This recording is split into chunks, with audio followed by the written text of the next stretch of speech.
Daily basis లో తనపై విమర్శల వర్షం కురిపించే మాజీ మంత్రి కేటీఆర్ పై తీవ్ర స్థాయిలో విరుచుకుపడ్డారు. తెలంగాణ రాష్ట్ర ముఖ్యమంత్రి రేవంత్ రెడ్డి అతను మానసిక సమస్యతో ఇబ్బంది పడుతున్నట్లుగా వ్యాఖ్యానించారు. పెళ్లికి పోతే పెళ్లి కుమారుడిలా, చావుకు పోతే శవంలా అందరి దృష్టి తనపైనే ఉండాలనే ఒక రకమైన జబ్బుతో కేటీఆర్ బాధపడుతున్నారన్నారు.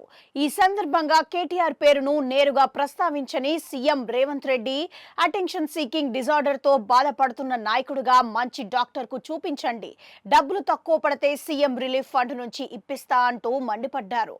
ఈ కార్ రేసింగ్ ను రద్దు చేసి పెట్టుబడుల అవకాశాల్ని దెబ్బతీశారంటూ తనపై క్రిమినల్ కేసు పెట్టాలంటూ బీఆర్ఎస్ నేత RS Praveen Kumar police station లో కంప్లైంట్ చేసిన అంశం మీద సీఎం స్పందించారు.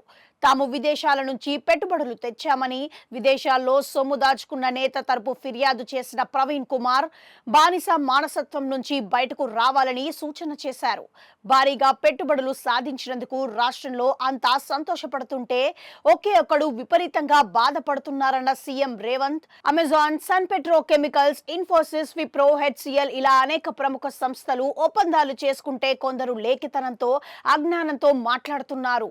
ఒప్పందాలపై అనుమానాలు ఉండే ధృవీకరించుకోవాలి. పెట్టుబడులను స్వాగతించే విశాల హృదయం లేని వారు మౌనంగా ఉండాలి. ఏ కంపెనీలతో ఒప్పందాలు చేసుకున్నామో జాబితాలు, ఫోటోలు అన్ని బహిరంగంగానే ఉన్నాయి. అవసరం అనుకుంటే పాత్రికేయులు ఒక కమిటీ వేసి క్రాస్ చెక్ చేసినా పర్లేదు అని పేర్కొనటం గమనార్హం. కేటీఆర్ పై తీవ్ర స్థాయిలో విరుచుకుపడిన రేవంత్ ఒక దశలో ఆయనపై ఇటీవల కాలంలో ఎప్పుడూ లేనంతగా తీవ్ర వ్యాఖ్యలు చేశారు. కేటీఆర్ పిచ్చోడు, తిక్కలోడుగా అభివర్ణించారు. అసలు ఆయనకు శ్వేతపత్రం అంటే అర్థం తెలుసా? ఒప్పందాలు రహస్యంగా చేసుకుంటే అపక్రటిత సమాచారం ఏమైనా ఉంటే శ్వేతపత్రం విడుదల చేయాలని అడుగుతారు. దావోస్ లో మేం చేసుకున్న ఒప్పందాల వివరాలన్నీ ఇప్పటికే ప్రకటించాం. వాటిపై ఏమైనా అనుమానాలుంటే నిజ నిర్ధారణ కమిటీ వేసుకొని మీడియాను కూడా తీసుకొని వెళ్లి ఆయా కంపెనీలతో మాట్లాడాలి. ఏదో పదం బాగుంది కదా అని పదే పదే శ్వేతపత్రం అంటున్నారు అంటూ ఎద్దేవా చేశారు. మొత్తంగా చూస్తే అదే పనిగా తనను లక్ష్యం చేస్తూ విమర్శలు చేస్తున్న కేటీఆర్ కు హోల్సేల్ గా సీఎం రేవంత్ ఒకేసారి ఇచ్చి పడేశారని చెప్పాలి.